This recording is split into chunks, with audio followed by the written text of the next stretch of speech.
Welcome to the Tech Egg. Don't get scrambled. Enjoy the video. You begin by confirming identity documents and the CAN number. This avoids delays.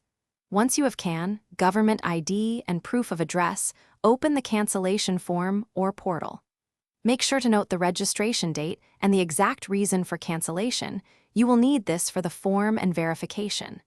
If an authorization letter is required, prepare it now and sign in ink. Starting with complete documents reduces verification rounds and speeds the entire process.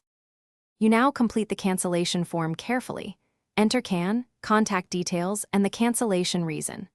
Once done, attach scanned copies of your ID and proof of address, plus the signed declaration.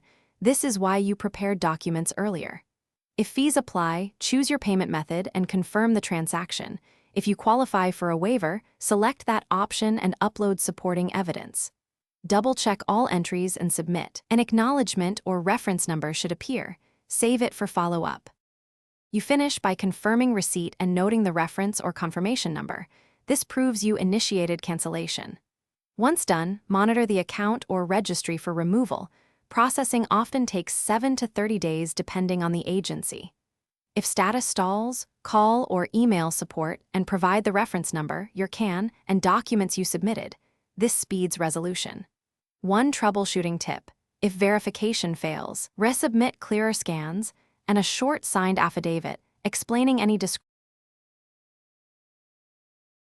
Thanks for watching. Consider subscribing if I helped unscramble your problems.